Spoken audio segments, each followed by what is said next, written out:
Yo, what is good, fellas? Hope you boys are all having a fantastic day. Today we're ranking the best new cards to pick up that dropped during the week. You boys showed so much love to this same exact video last week. I figured, you know what, we got no content on Saturdays, I'm gonna hit you boys right back with it. If you guys enjoyed this video, or, you just like me a little bit, then odds are you are in the right place. We post videos just like this one every single day. Also, with the return of Madden 25, baby, we are so back, and you guys plan on playing Ultimate Team, I post videos just like this one, and low-key more videos over on my MUT channel. Link for all that, though, is in the description. Now that we got all of that out of the way, let's slide on over to the catalog so we can rank all 13 of the brand new cards. Now, obviously, Legends aren't here. I'm recording this on Saturday, but I do want to say Legends historically have been one of the best drops of the week. Now, moving on over to, in my opinion, unfortunately, the worst card of this week, and it actually is the brand new Punter. Now, Punter isn't bad, but don't spend 121,000 coins on the Punter. The whole point of this video is ranking the order in which I would recommend you fellas pick up these cards, and I don't recommend you guys spend 121 or whatever 1,000 coins on a freaking Punter. Do you guys actually punt the ball? Yeah, case closed. But I will say the punting mechanic in this game is kind of fire, but do not spend this many coins on a Punter. So the quarterbacks we saw this week are kind of weak. Look at that play on words. But at number 12, I have Iowa's quarterback, Cade McNamara. I mean, it's Iowa's quarterback. You knew he had to come in low on this list. I think there are just better quarterbacks in this game that are, going around for a similar price. The entire market took a fat crash because of that store rush pack, and well, there's really no reason you guys should be spending 120, 150,000 coins to use the 78 speed Iowa lowest scoring offense I have ever physically watched with my own eyes.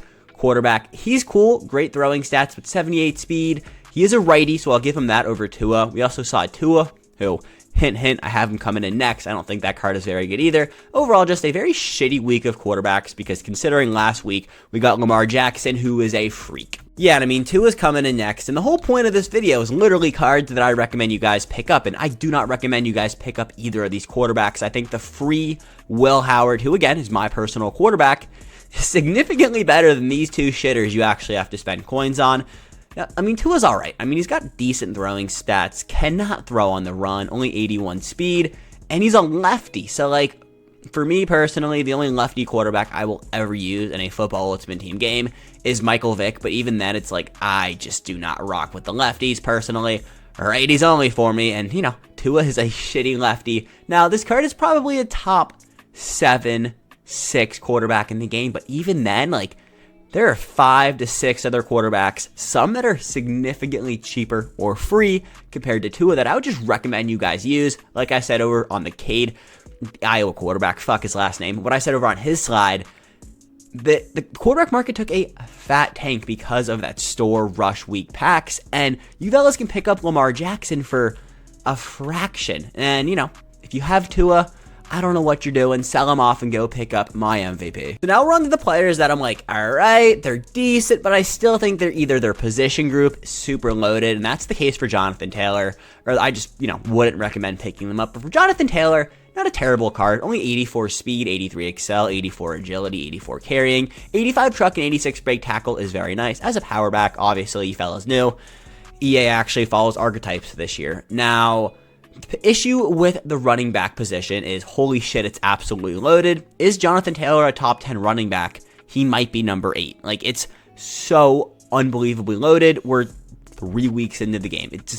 They have been dropping fire running backs. He's the second best running back we saw this week.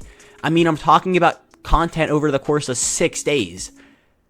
It's absolutely just what is going on? JT is solid. He's going for 170,000 coins.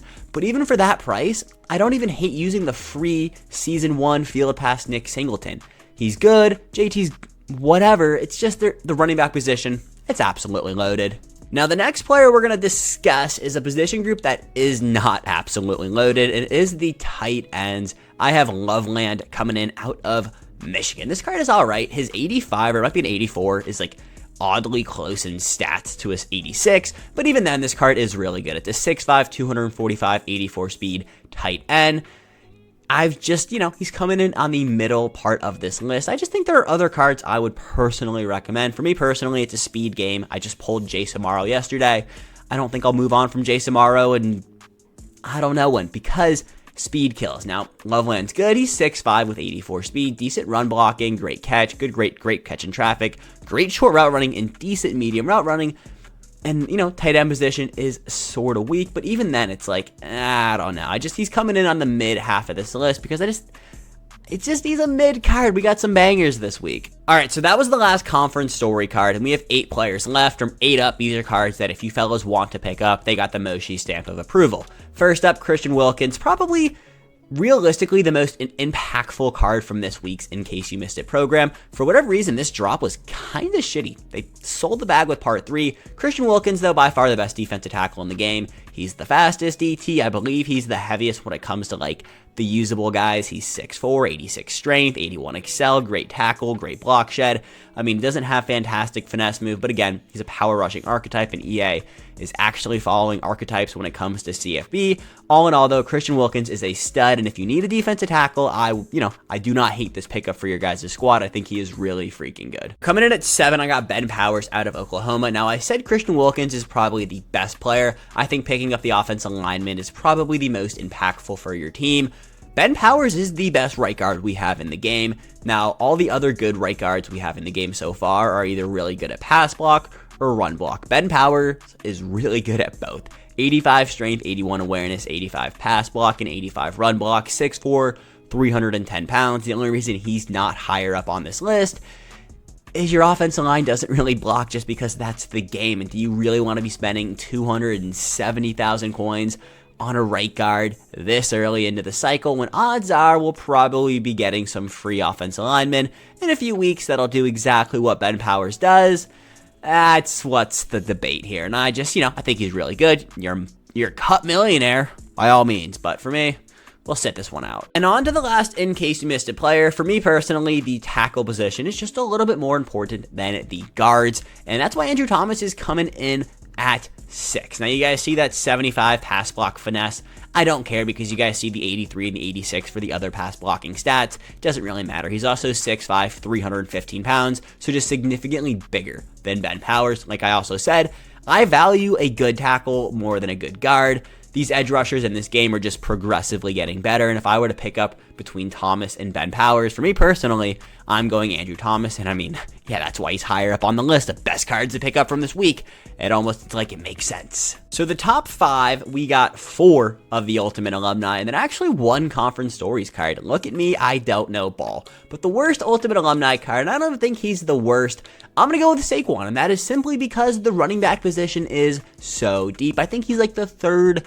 You could make the argument for the 2nd best running back. For me, I'm still taking CMC over Saquon. Card is really good, though. 86 speed, 86 excel, 86 agility, 84 carrying, 87 change of direction, 86 truck, and 85 break tackle. He's basically a worse Judkins. So take it for what it is. Card is really good. Selling for like half the price when it comes to Judkins.